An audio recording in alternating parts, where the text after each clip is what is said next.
Kisah klasik pemasaran Ford Edsel Titanic versi otomotif. Kasus ini sangat populer di kalangan akademisi berbagai universitas terkenal di Amerika Serikat. Banyak orang menyebutnya sebagai salah satu kasus terbaik dalam kategori pengelolaan merek yang dapat memberi pelajaran berharga dalam praktik pemasaran. Sebagian akademisi bahkan melabeli kasus ini sebagai bencana Titanic di tubuh Ford. Kasus ini terjadi pada sekitar tahun 1957 saat Ford sukses meluncurkan Ford Thunderbird dan hendak mengeluarkan produk model baru agar dapat memperluas penguasaan pangsa pasar. Saat itu perusahaan berusaha mengembangkan produk baru yang diproyeksikan menjadi produk andalan. Berbagai aspek diperhatikan untuk memastikan kesuksesan itu, salah satunya pemilihan nama merek. Ford memiliki cara seperti saat mereka merancang nama Ford Thunderbird yang terbukti mengalami keberhasilan di pasar. Melalui riset pasar antara lain di New York dan Chicago, Ford berusaha memahami pendapat konsumen mengenai usulan pemilihan nama. Tak hanya itu, perusahaan juga berusaha mencari masukan dari karyawan dan bahkan penyair ternama pada zaman itu. Semua itu menunjukkan betapa keras upaya Ford dalam mencari nama yang paling cocok. Hasilnya, Ford mendapat lebih dari 10.000 usulan nama. Menghadapi pilihan sebanyak itu, tim manajemen bingung dan akhirnya mengadakan rapat direksi pada bulan November 1956. Anehnya, pada rapat itu diputuskan nama yang dipilih adalah Edsel. Edsel adalah nama anak satu-satunya Henry Ford, sang pendiri perusahaan. Nama ini diusulkan oleh Ernest Bridge selaku chairman saat itu dan disetujui oleh cucu Henry Ford. Gail Warnock yang menjabat sebagai Direktur Hubungan Masyarakat saat itu sebenarnya kurang menyetujuinya. Selain dapat mengecewakan berbagai pihak yang berpartisipasi dalam pencarian nama itu memiliki asosiasi yang sangat dekat dengan weasel yang berarti musang dan pretzel yang merupakan nama jenis kue kering. Nama ini sangat jauh dari asosiasi untuk mobil yang memiliki kesan dinamis. Setelah mendengar keputusan resmi, Gail merasa pemilihan nama yang tidak tepat ini bisa mendatangkan kerugian besar bagi perusahaan. Dari sisi rancangan, sebenarnya kepala desainer Ford berhasil membuat rancangan awal mobil yang sangat menarik. Pada masa itu, kebanyakan mobil memiliki desain yang tidak berbeda jauh dan hanya memiliki sedikit diferensiasi.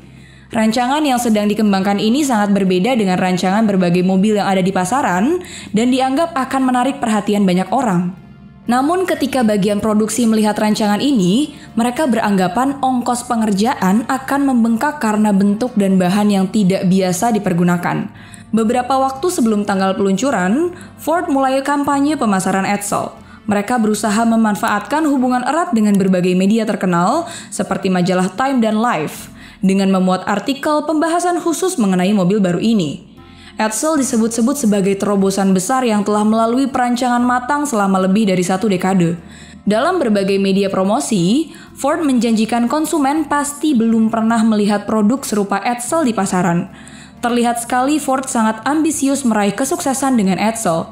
Ford memperkirakan perusahaan akan dapat memproduksi 200.000 unit pada tahun pertama atau setara dengan 5% pangsa di industri mobil. Meskipun begitu, promosi awal perusahaan di semua media tidak menampilkan bentuk mobil. Saat memulai distribusi, Ford menjaga kerahasiaan sekeras mungkin agar bentuk mobil tidak terekspos pada pihak luar, baik media, konsumen hingga dealer mereka.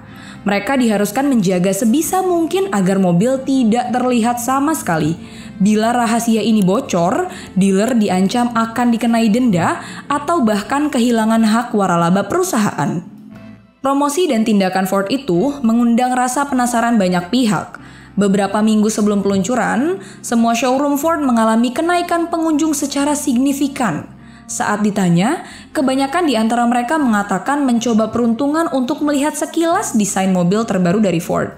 Setelah produk diluncurkan, jumlah pengunjung showroom mengalami kenaikan yang sangat signifikan.